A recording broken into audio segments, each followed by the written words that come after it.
President George H.W. Bush today celebrated for his humility, his service, and his dedication. 40 years, 4 decades in public service to the United States, a part of one of the great American political dynasties.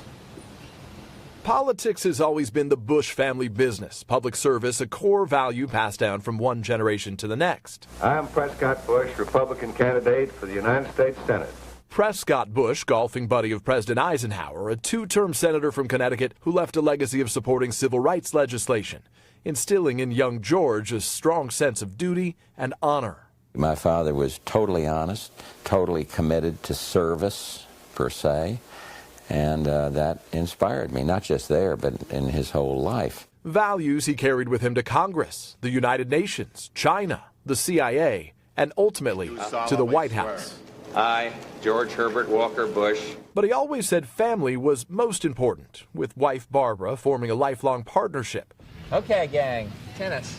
The family compound in Kennebunkport, a welcome refuge from the pressures of Washington. Their 3 youngest children, sons Neil and Marvin and daughter Dorothy, stayed out of politics. But George W. and Jeb took up the family business. I hope that you Jeb serving 2 terms as governor of Florida. George W. turning to politics after giving the oil business a try. Hey, big boy, you doing okay? Winning election as Texas governor in 1994. And then making the decision to follow in his father's footsteps. I'm running for president of the United States. He didn't ask permission. Why didn't you? Because his answer would have been, if you run, I'm for you. Becoming the 43rd president of the United States, the first father-son presidents in nearly 2 centuries. The elder Bush never comfortable with the family dynasty label.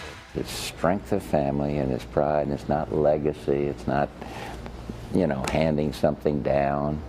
I hate that stuff. The father careful to keep some distance from his son in the Oval Office. We talk, and there's some times of that, but it's not, what do I do now? I mean, it's not this, because he knows what he wants to do.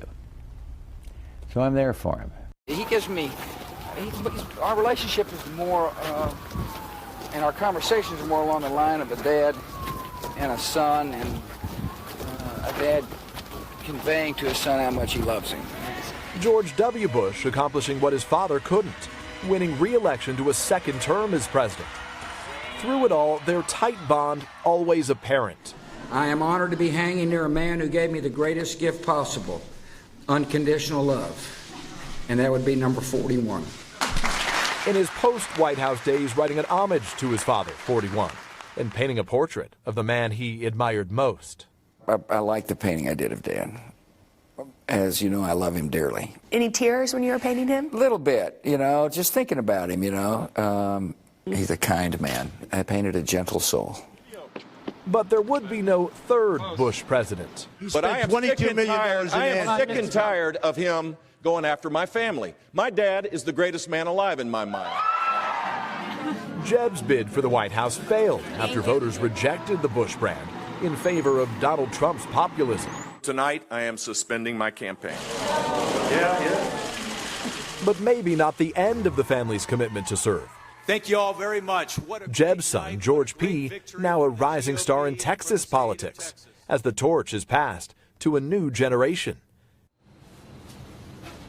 In many ways, President George H.W. Bush really represented what feels like a bygone era of bipartisanship. It was just Tuesday of this week that he received a visit from the former President Barack Obama.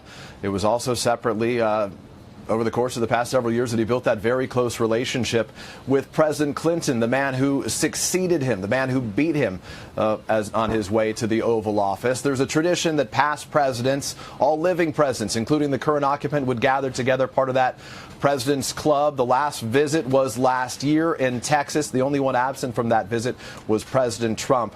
He is here today, expected to hold a news conference this afternoon, where if that does go on as planned, it's likely we will hear from him in person for the first time as he speaks about President George H.W. Bush. Back to you, Harry and Chanel. Good piece. All right, Peter, thank you.